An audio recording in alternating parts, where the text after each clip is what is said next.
Hey everybody, it's TR, back again. What I'm going to show you today is a little project I've been working on. It is my tribute to one of the most talented and innovative guitarists in the history of rock and roll.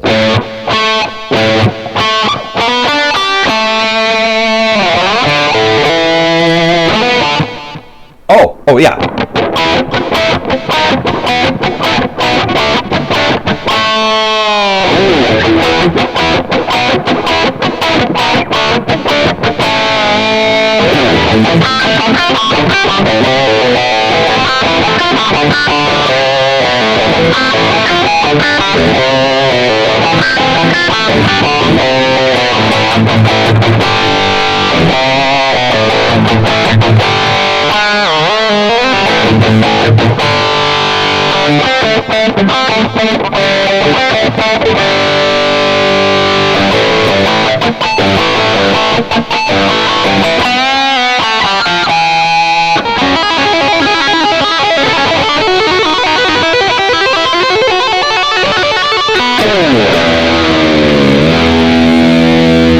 Stay tuned, I'll tell you all about it.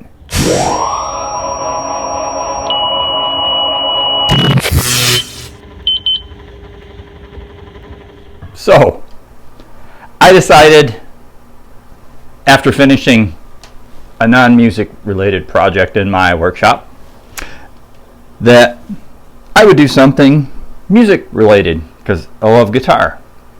And I've been watching videos. Like I mentioned in my last video, I watched Steve from Boston, love him. And then he had his Frankie guitar that his friend gave him, that he had done some work on to play better. And I recently purchased EVH Stripe Series, the Bumblebee back there. That video's coming. And I thought, well, I looked at the Frankie replica. They're like $2,000. The Stripe Series are $1,150 for the white and the Bumblebee, and the red is like $1350. And the reason the red's more because it has 3 colors and they are painted and hand striped, so you know it's more labor. Anyhow, I digress. So I thought I'd like a Frankenstein. I wasn't going to spend the $2,000 and thought, well, a lot of people make their own.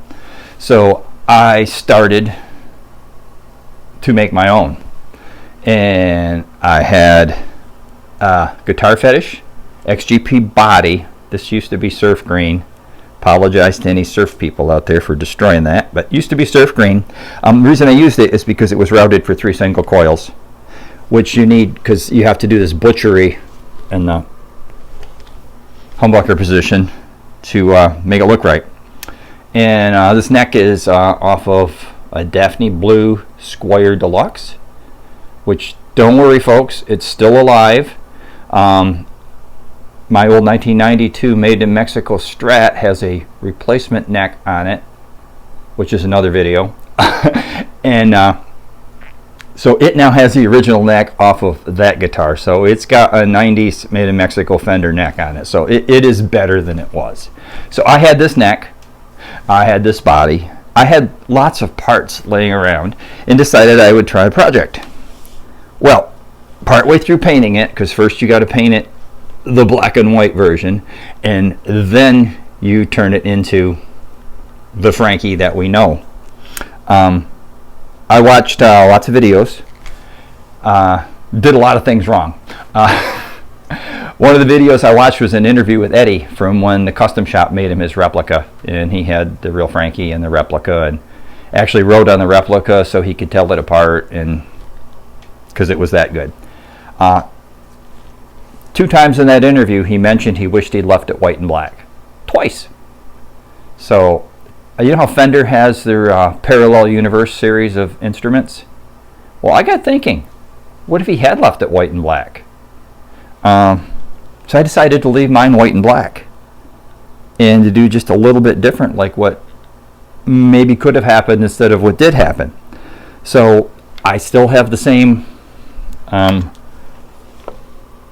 butchered route for the humbucker. I still put the dummy pickup and the switch where they go.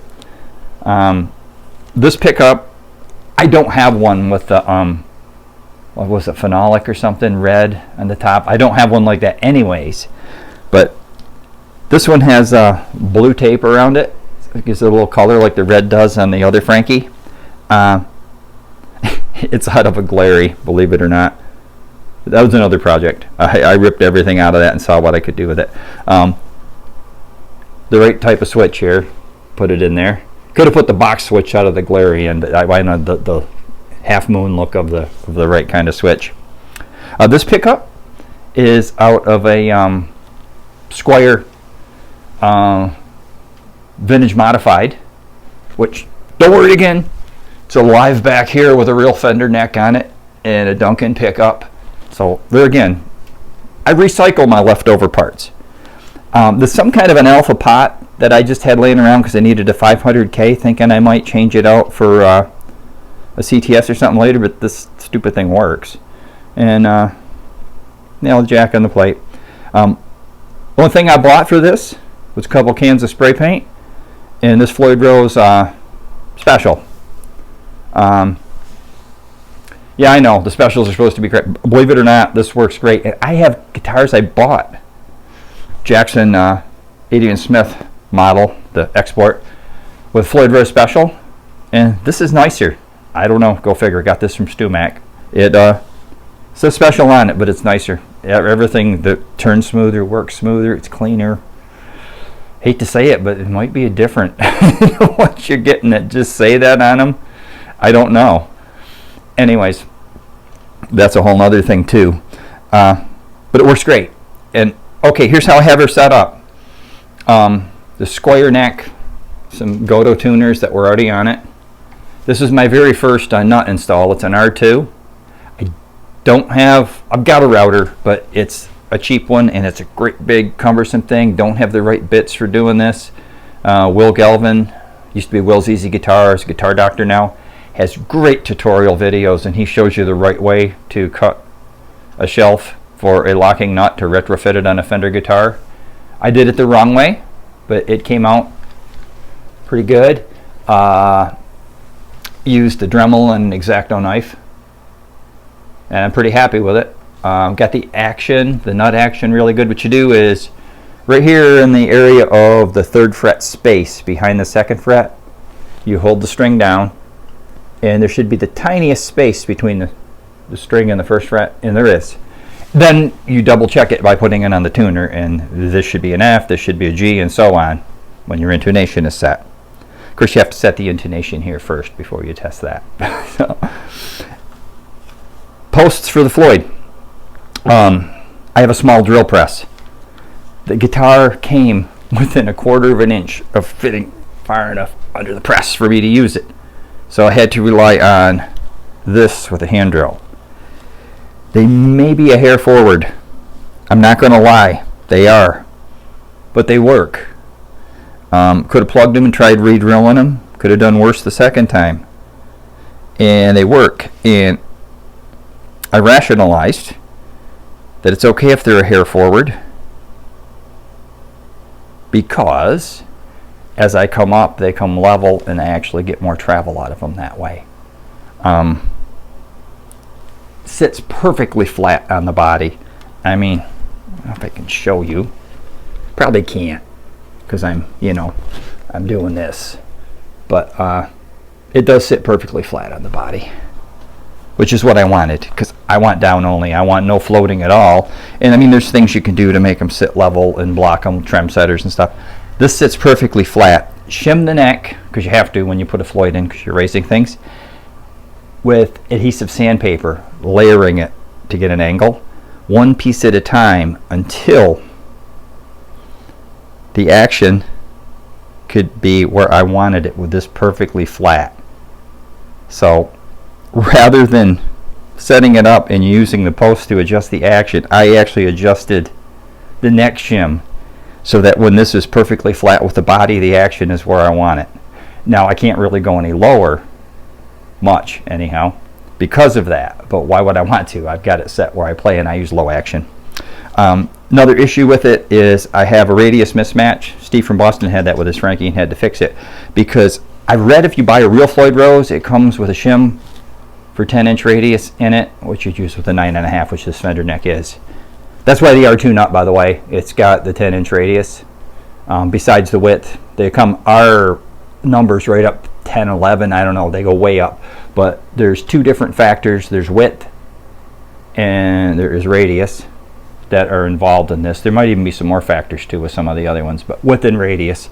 So I needed the right width for this neck, which is the fender width, because it's one of the better squares. It's the full thickness. And I needed the 10-inch radius. I think it's because it's metric. Fender's 9.5, the radius is 10, but it works. So anyways, this is set at a 12 as it comes. It does not come with a shim in it. I had to order some shims from Amazon. They're on their way. Steve had some issues with the middle strings being a little buzzy. I don't have that issue. Why? Well, because I had previously souped this Squire guitar up, and I've done fret work on it, fret level and dress. So this thing will play with like incredible low action and not buzz. So what happens is, because of the radius mismatch, is my middle strings have a little lower action than the outside strings. Which, by the way, my action on the outside strings is 4/100ths of an inch at the 18th fret. And so it does play, and it actually feels good. I thought, should I just leave it? It's like, I'm going to put the shims in so the radius matches. Duncan Design pickup out of that vintage modified, and it sounds good.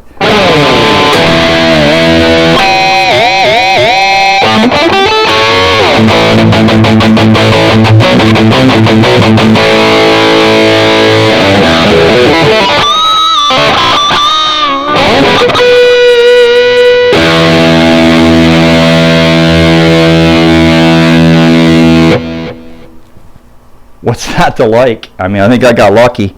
The paint, cheap paint, Rust-Oleum X2 is the stuff that bonds to plastic, bonds to anything. I used cheap paint. You can have issues with that. It can chip, it can flake.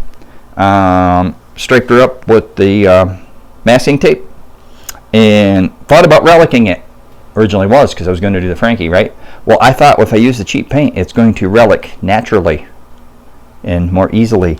And you can see where like I've got some burn through where I did some wet sanding on it and get these shadows and the cool marks. If you can see the heel there, look where I got that. Does that look cool or what? This is intentional. I'm very poor chops at finishing, like in painting a guitar, which I thought is perfect because, like, yeah, Eddie did it with spray cans, and he wasn't exactly a master guitar builder either. He just was an innovator. So I'm going to let it relic naturally because this paint should wear more poorly than what it should be painted with. And if it gets to where I think it's really, really cool and want it to stop relicking, I'll clear coat it. A little piece of Pickguard. Believe it or not, this is the exact same shape as what the one on Frankie is. But because I took a piece of white Pickguard and took a Sharpie to it and blended it in, it come out looking too good. Final passing thought. Stripe Series Bumblebee, $1,150. 15% off, by the way, on this. I've got like $93.50 in this R2 nut and Floyd Rose special from StewMac. They had a 15% off special. That's what I've got in this. Everything else was stuff I had laying around. That and some rattle cans. So let's call it $100. $11.50, $100. What one plays better? This one. That's life, folks. You have a good day.